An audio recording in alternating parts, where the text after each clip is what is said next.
So the real question is, how can I, as a mom, a wife, an entrepreneur, a health expert, a personal development guru, but also as a woman who has struggled to see her worth, her value, and find her joy, who is now living a 4-dimensional life in body, fulfillment, relationships, and business, help you, a woman who is possibly struggling with these things also, thrive to your full potential? That is exactly what I am talking about today. I am your host, Dr. Amelia Rodrock. Welcome to Transforming Self Podcast.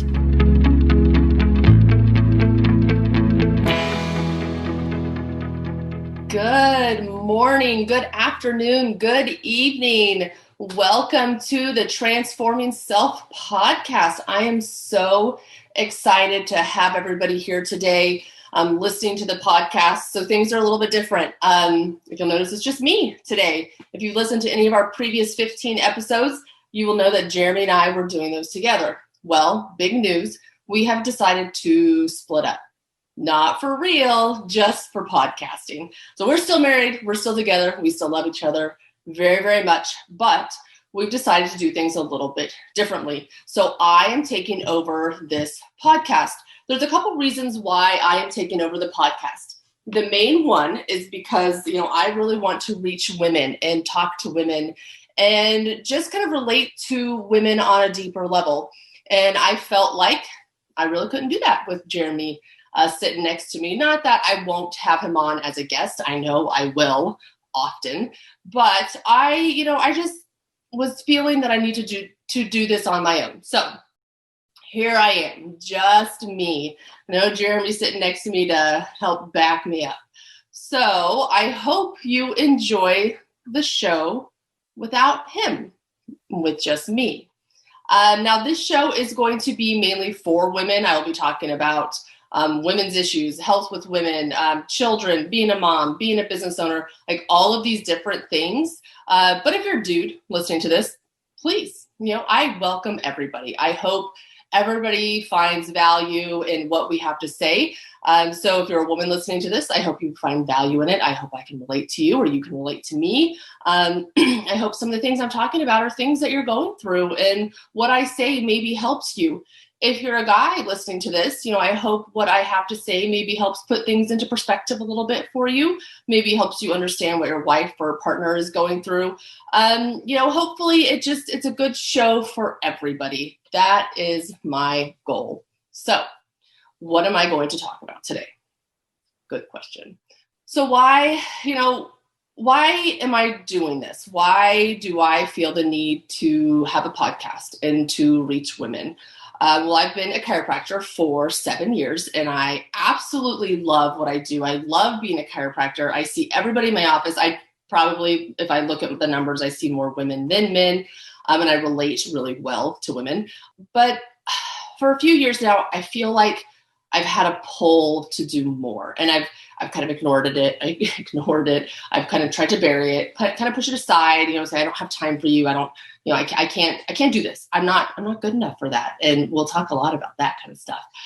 But I've had a pull to help women because I have kind of an interesting story, which I will talk a little bit about. And I feel like a lot of women will relate to what I have been through. And maybe with some of the things that I've been through, I can help other women, especially help like entrepreneurial women who are trying to have their own business and trying to be a mom and trying to be a wife and trying to do all the things. And maybe they have some shit in their past that is kind of holding them back a little bit. Maybe things up here are kind of holding them back a little bit. And I want to be able to help because I was you. I was you for so long. And I had to do a lot of work, a lot of deep work, a lot of uncomfortable work, a lot of work that I didn't want to do. But I knew if I didn't do it, that I would be stuck. And I would never evolve past where I was. I would always be stuck in the past. I'd always be stuck in the hurt and the pain and in all the crap that filled my mind. And I couldn't do that. I didn't want to do that anymore. So I had to do a lot of personal growth and development. So we'll be talking again a lot about that. So I finally decided that I can't ignore whatever it is inside of me that is pushing me to help women. that it was finally time to do something about it. So this is step one, doing a podcast by myself and talking to women. Step two is doing some coaching with women. I have a Facebook group, which I will put in the show notes, and I mention at the end of, I'll mention it at the end of the show. But I have a Facebook group that is dedicated all towards transforming yourself and how to do it and what to do, and all the crap that is in our mind and how we feel stuck and all of those things. So I invite you all to join my Facebook group. I invite you to invite your friends to listen. If this speaks to you, if something I say speaks to you, please by all means, listen, reach out. I'm here for all women. I want to help women. So with doing some of the work that I've done and doing some of the coaching and, being in these different groups and doing all of the stuff to help me personally, I've defined my values and my mission statement. So my values are impact, connection, and adventure. So everything I do, I want to have impact. I want to impact women. I want to impact women's lives. I want to impact people in my community. I want to connect. I love connecting with people. I will admit that I am a bit of an introvert by nature. I'm not great at small talk. I'm not great at social situations where I have to talk to people. I'm great talking in my office. I can talk to my patients. I can talk to my friends. I can do all that, but small talk isn't really my thing. But I still love to connect. There's just something inside of me that needs to connect to people and needs to be available for people and needs to love people. So connection is a big one of my values. And also adventure. I have had a life full of adventure, some good adventures, some not so good adventure, some adventure that I would love to do again, some I hope I never do again, but everything has been an adventure, and everything in my life has really led me to where I am now. And everything in my life, everything in my past has really led me to where I am now. And I love where I am now. I love my life. I embrace my life. I embrace the change. I embrace the hardness of it, because there's a lot of hard stuff. I mean, I'm married to a dude. It's hard sometimes. We'll talk a little bit about that.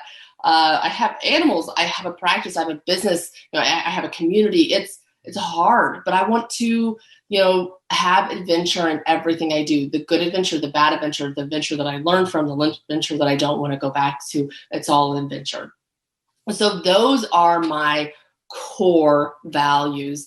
And I invite all of you to think about what your core values are. Like, what are you doing in life? And where do you want to go? Who do you want to be? What are those values? Because once you know your values, you can start to set targets and start to do things in your life that are all driven towards those values. So you're staying on track.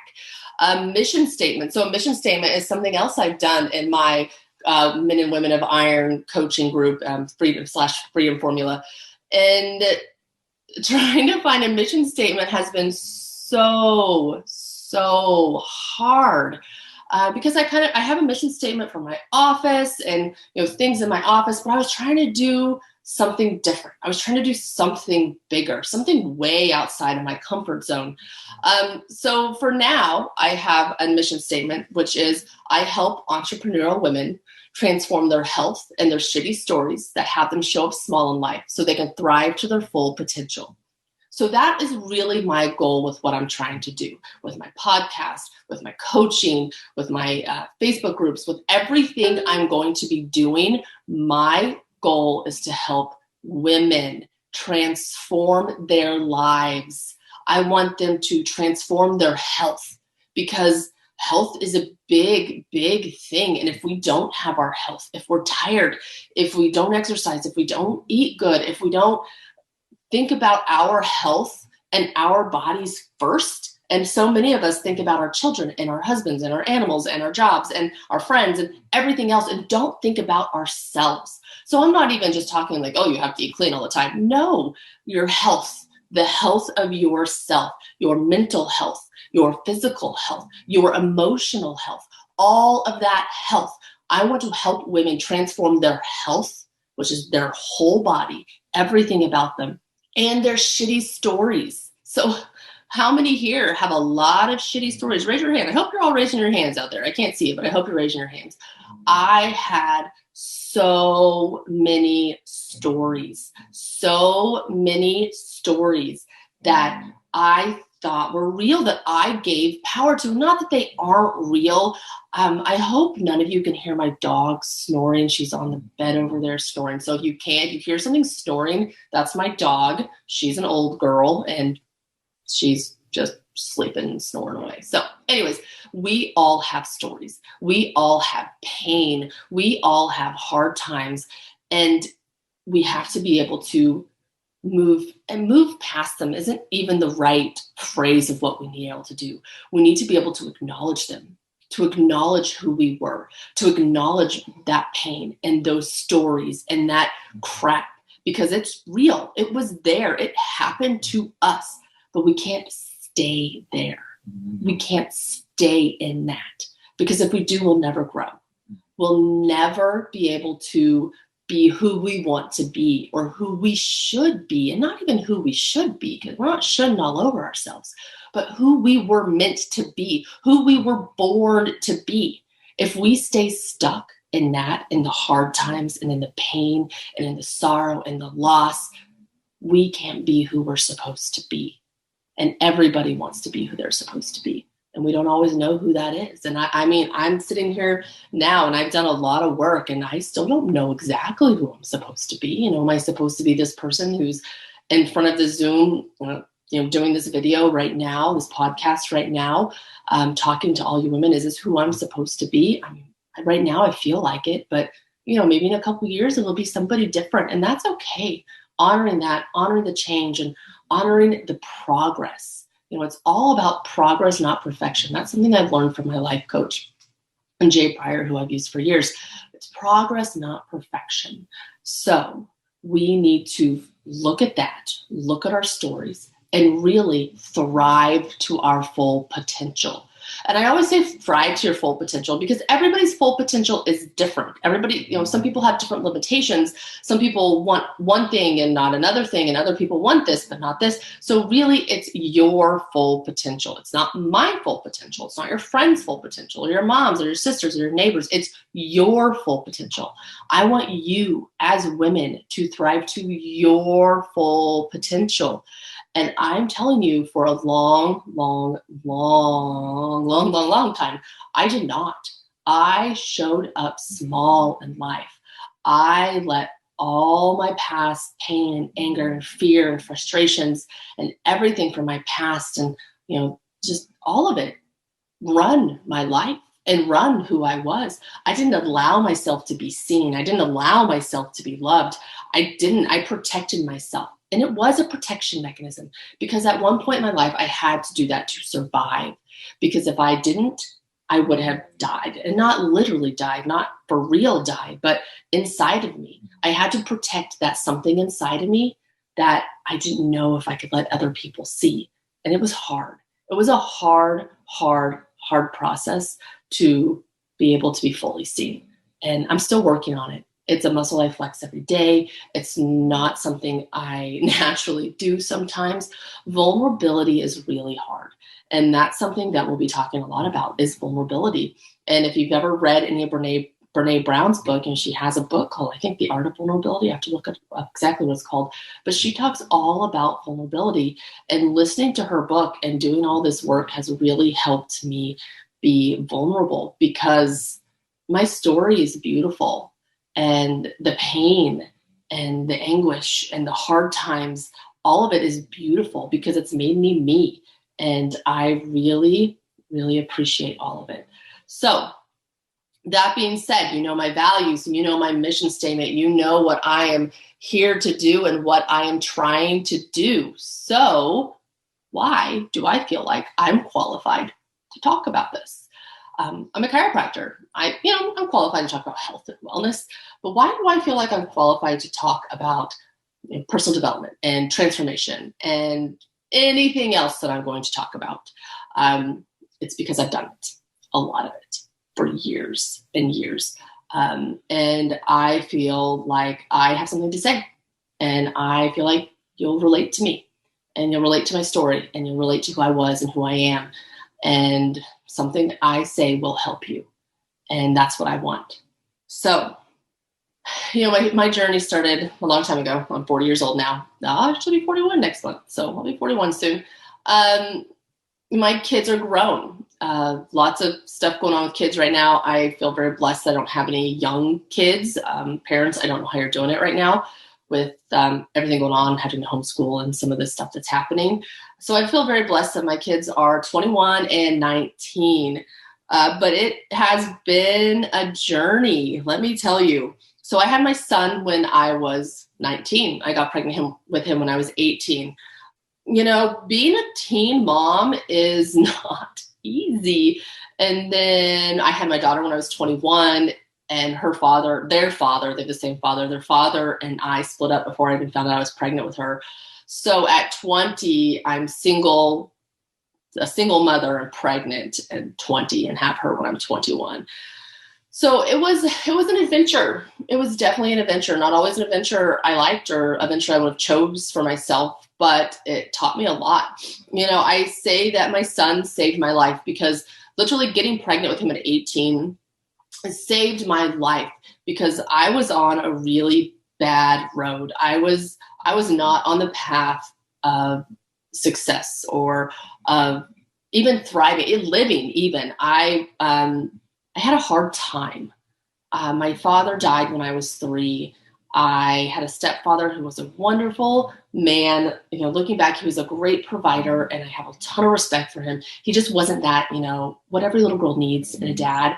And sometimes when not anymore, but, especially my husband, when him and I first started dating, it was kind of hard for me to watch him interact with his girls because that's what I needed when I was little. That's what I wanted when I was little. And I didn't have it. I didn't have that love and that connection with a father that I so desperately wanted. And it's hard on a kid. Having parents that are split is one thing. If they're both good parents, they both love your children and take care of them and do all the things and treat them wonderfully. But I didn't have that daddy. I didn't have it. And again, while my stepfather, raised us and provided for us and, did all the things that he needed to do, he didn't do all the things that I needed, as a daughter and as a child and as a young girl. And so I started hanging with the wrong crowd. I think I was looking for acceptance. I'm sure a lot of you can relate to that. I was looking for love. I was looking for warmth and comfort, and somebody to say something to me that I needed, And so I started hanging out with the wrong crowd, and, I started doing a lot of drugs with this crowd. And I'm from Southeast Kansas, really small town in Southeast Kansas. So the drug of choice in the late 90s was methamphetamines. So I did a lot of meth, and I don't look like the average methamphetamine user. I didn't then either, but I did. I used a lot to numb, to hide, to forget, to be someone different because I didn't love who I was. I didn't love myself. I didn't love my situation. I didn't want to be doing it, but I didn't know what else to do at that time. And so getting pregnant with my son literally saved my life. So when I say it saved my life, it actually saved my life. As soon as I found out I was pregnant, I stopped doing drugs. And I've never turned back. So, having him at 19 was the hardest, but the best thing that happened to me. And I know so many of you have, maybe been there, maybe had a childhood of trauma or had a childhood where you didn't get what you needed. Maybe you got, a house and food and clothes and that kind of stuff, but maybe you didn't have the love and the support. And I'm not saying I didn't. I have a wonderful mother, and I really, acknowledge all the work she did. I can't imagine my mother having my father die. He was lost at sea. He was in the Navy. And having a 6-month-old, I believe, son, and then me at 3, and my sister at 6.5 or 7, and my other sister at 12 or 13. I'm not really sure how old they were, but I can't imagine being a mother, a woman, and having my husband die and leaving me with 4 children. I can't imagine that. So the amount of strength she had is really commendable, and she did the best she could. I don't fault her for anything. She was a really good mom. And I just happen to be a really shitty daughter at times. And I know that. We've talked about it. We've talked a lot. And I know I've been a shitty mom too. Man, I didn't know I was going to be so emotional. Sorry, guys. You're listening to this podcast and I'm crying all over the place. But I know I've been a really shitty mom at times too. And I've had a lot of really good conversations with my children now that they're older. And I know there's times that they didn't feel seen and they didn't feel heard. And they told me this. And it was hard to hear, but you know what? I'm really happy that they trust our relationship enough so they know that they can tell me some of these hard things. And I'm receptive to it. And we talk about it. And I apologize. And, it's really important for children to be seen and be heard. And I am sad that I did the same thing with them that I had happen to me. I didn't really ever feel seen or heard. I was a middle child. So, classic middle child syndrome right here. I had 2 younger brothers, 2 older sisters. One of my sisters was a lot louder than I was. And then, brother's always loud. So I was just kind of in the middle, forgotten, not really, but, that's how I felt. That's how I felt. I didn't feel seen. I didn't feel heard. And so, when my son told me that, that's how he felt, not seen and not heard, it struck me right here, right in the heart, because I get it. And it's been something I've had to work really hard on. And I feel bad that I have made it so now he has to work really hard on that as well. But now that he's 21 and my daughter's 19, I'm making a huge effort to make sure they're seen and heard. I have dates with them, about every other week. We go to lunch. I'll go take one to lunch. And the next week I'll take the other. I call them and text them all the time. It's fun having a relationship with grown children. I was a really good mom to infants. I was a great mom to infants. I did all the attached parenting things before there was a word for it. I breastfed, I co-slept, I baby wore. I did all of those things when they were infants. And then it's when they grew up, I just didn't know what to do. I know what happened. What happened is when I was so concerned with finding love for me because I didn't feel loved and I didn't feel needed and I didn't feel wanted by a man. And that's what I thought I needed. I thought I needed a man to quote unquote take care of me, which I know I don't need now. So we've come a long way since then. And so I spent so much time trying to find that for me that I neglected them, and not neglected in a physical way, but probably in an emotional way. And that's something that we're going to have to work through and we're going to have to talk a lot about. And we have talked about it. So see your children, hear your children. So I guess my message today is I want you to think about your core values and your mission statement. Who are you? Who do you want to be? Who do you want to show up as in life? What do you need to work on? Write down some things that you need to work on. Think of some of your past hurts and past pain. Think of some of that and figure out what you need to do to transform past it. And then really take stock of your relationship with your children, because it is so important. Who are you for them? Who do you show up as? Do you show up as a powerful woman? Do you show your daughters what it looks like to be a woman who is self-confident and strong and loving and accepting? Or do you show up different? Do you show your son how to be loving and gentle and emotional? Or do you show up different? How do you want to show up for your children? Who do you want to be for your children? Make sure they are seen. Make sure they are heard. That is important. That is the most important thing with your children, is to see them and hear them. All right.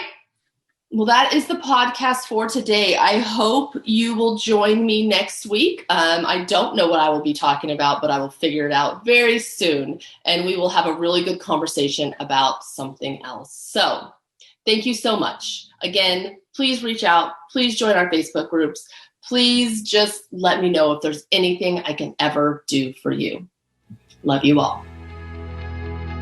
Thank you so much for listening. I hope you've enjoyed the show. There are many ways to connect with me, and I want to connect with each and every one of you. Facebook seems to be the easiest right now. I have a Facebook page for my podcast, so Transforming Self Podcast page, or you can connect with me personally, Amelia Rodrock, on Facebook. I also have an Instagram and a YouTube page. So please reach out. I am here for each and every one of you. I want to help every one of you thrive to your full potential.